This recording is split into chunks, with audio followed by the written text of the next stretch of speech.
Hello students. आज हम पढ़ेंगे श्वसन यानी रेस्पिरेशन के बारे में। श्वसन एक ऐसी जैव रासायनिक ऑक्सीकरण अभिक्रिया है जो सजीव कोशिकाओं में एंजाइम्स की सहायता से कार्बनिक यौगिक ग्लूकोज में संग्रहित पोटेंशियल एनर्जी को काइनेटिक एनर्जी के रूप में निर्मुक्त करती है। अब हम पढ़ेंगे श्वसन अंग इतने महत्वपूर्ण अंग क्यों होते हैं। सभी जीवधारी पादप हो या सूक्ष्म जीव जीवित रहने के लिए सांस लेते हैं। जंतुओं के अपचयी क्रियाओं में कार्बन डाइऑक्साइड मुक्त होती है जो हानिकारक है। इसीलिए ये आवश्यक है कि कोशिकाओं को लगातार ऑक्सीजन उपलब्ध कराई जाए और कार्बन डाइऑक्साइड को बाहर निकाला जाए। यह क्रिया श्वसन द्वारा ही संपन्न होती है। अतः सजीवों के लिए श्वसन अंग इतने महत्वपूर्ण होते हैं।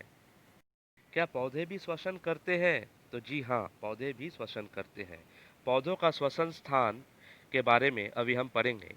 श्वसन की सभी क्रियाएं कोशिकाओं में होती है एवं प्रत्येक क्रिया के लिए एंजाइम्स की आवश्यकता होती है। यह एंजाइम्स माइटोकॉन्ड्रिया में पाई जाती है। श्वसन की भिन्न भिन्न विधियां हैं। पौधों में ये स्टोमाटा व लेंटिसेल द्वारा होती है। निम्न वर्ग के जंतुओं में जैसे शरीर से विसरित होती है। ऑक्सीजन युक्त वायु वायुमंडल से पत्तियों के स्टोमाटा, पुराने वृक्षों के तनों के छाल तथा लेंटिसेल्स एवं इंटरसेलुलर स्पेसेस एवं न्यूमेटोफोर्स द्वारा पौधों में प्रवेश करती हैं। अब हम पढ़ेंगे माइटोकॉन्ड्रिया के बारे में। कोशिका द्रव्य में पाए जाने वाले इस कोशिकांग को, जिसका संबंध श्वसन क्रिया से है तथा जिसमें एटीपी के अणु जमा रहते हैं, उसे माइटोकॉन्ड्रिया कहते हैं। यह वसा और प्रोटीन की बनी हुई दो परतों द्वारा घिरी रहती है। इसके बाहरी परत पर चिकनी तथा भीतरी परत पर अनेक अनियमित उभारें मिलती हैं, जिसे क्रिस्टी कहते हैं। भीतरी परत के अंदर स्थित गुहा में प्रोटीन युक्त पदार्थ मैट्रिक्स भरा रहता है, जो प्रयोजनीय ऊर्जा शक्ति का प्रमुख स्रोत है। अतः इसे कोशिका का शक्ति घर, पावर हाउस ऑफ सेल भी कहा जाता है। एटीपी का पूरा फॉर्म है एडिनोसिन ट्राइफॉस्फेट।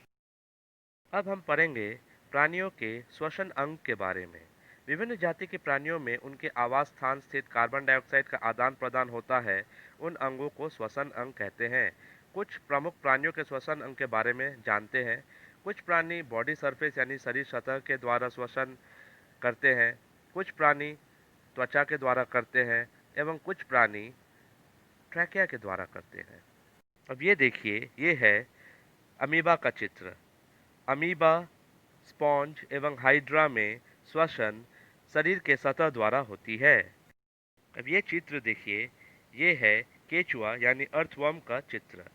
अर्थवर्म, जोक, इन सभी प्राणियों में श्वसन त्वचा द्वारा होती है।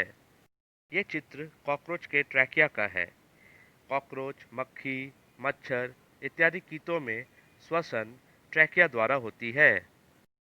यह चित्र है मछलियों के गिल्स की। चिंगड़ी, घोंगा तथा मछली इत्यादि में श्वसन अंग गिल्स होते हैं, जो जल में घुले ऑक्सीजन को ग्रहण करके कार्बन डाइऑक्साइड को जल में ही छोड़ देती है।